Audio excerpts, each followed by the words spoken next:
Hey everyone, I picked up the Ben Kenobi Tibidon station this morning at Frankenson at Toy Arena, and this is the same as the Wandering Jedi figure. We've seen this before. It has a new soft goods cloak and the backpack is new as well. This is number 6 in the mural. This is what that looks like when it is all put together. You can see Tika's little wagon connects the two panels there. I want to show you some updates that I've done to my Kenobi figures since the last time I featured them on my channel. This is a Fett clone head, and I had to do a little bit of paint on the neck, chest, and hands in order to match. It's a little funky looking. My paint job isn't as good as Fett clones, but I think the head more than makes up for it. And I've got the little Lola edition for the hexagon stand there. That's on my Patreon and my Etsy. I made this little T16 Skyhopper for Tika, and I resin printed it. I'm also going to be bringing that to my Etsy and Patreon soon, so stay tuned for that. This Secret Droid is actually from a 3.75 inch figure. It came with a Darth Vader. If you Google Darth Vader Secret Droid or look for it on eBay, I think I paid $15 for the whole thing, including Vader. Now this Vader head is from Scoundrel stock, and I painted it myself. It's not my best paint job I've ever done. I would love to have one of my friends who's better at painting take a crack at this. Hopefully Hasbro makes one of these. It would be kind of crazy if they didn't, so it would be cool to see that in the official line someday. Let's look at the figure itself now, the Ben Kenobi Tibidon station. This is of course the same body as the Wandering Jedi figure, so I'm not going to go too crazy into the detail there. He does have this really cool backpack that has these little pegs that keep it closed. This does feel really nice, and the pegs, although on certain figures aren't great, they actually snap into place here. This is how I wish the holsters worked, because a lot of times with Black Series holsters you try to put the peg in and it just pops right out, so I was happy to see that that closes pretty snugly.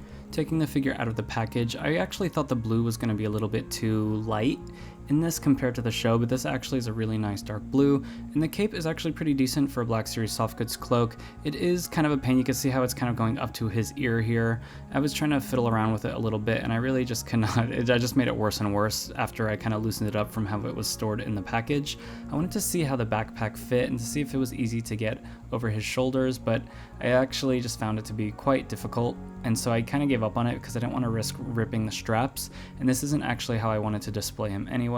So I tried to do sort of like an over-the-shoulder thing, and I thought it'd be cool to have one of his hands on it like you can do with the Dagobah Luke, but I was having trouble doing that, so I just kind of gave up on posing the backpack on his back. I thought one of the straps might be removable like on the Dagobah figure, but that wasn't the case, and so it kind of looked like they were about to rip when I was stretching the straps a little bit, so I kind of gave up on that. I don't want to risk ripping them.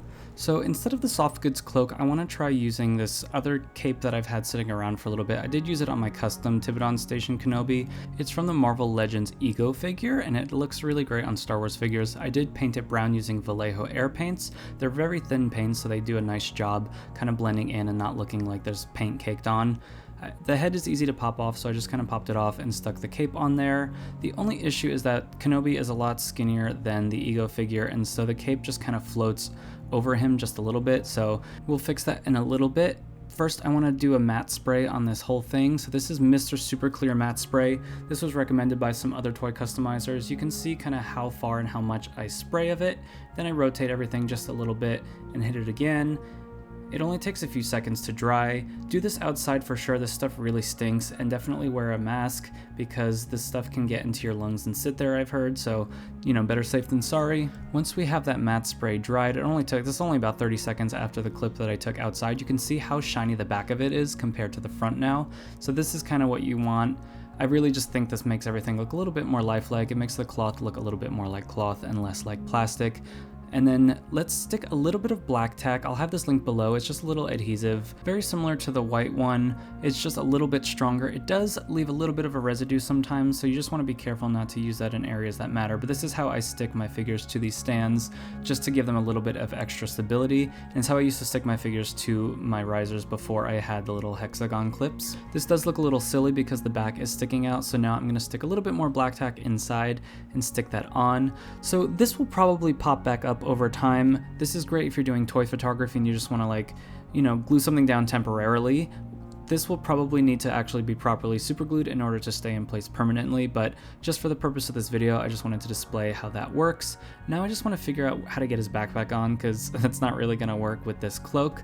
I do really like the way that this looks. The front is a little bit thick, but I think it's not too bad compared to how it looked in the show. And I do want to differentiate this from the Wandering Jedi figure where he's holding his lightsaber, so I want to showcase Ben's pistol use in the show, and I think this pose is cool. This is similar to the one that was in the official Hasbro photos, so thanks to whoever shot those for the idea, but I think this is just kind of a cool look, and it really shows off the backpack rather than just having it behind him on the shelf. It's such a cool accessory that it would be a shame to hide it. By the way, please click that like button or the subscribe button if you want to see some more videos. I have the A-list Sakura Darth Maul wave coming in very soon, so stay tuned for those. I am really excited to get the rest of the Kenobi figures that have been revealed. I don't know when those will all be in, but I will definitely do a shelf series when I do. Thank you guys all for watching. I will see you all next time.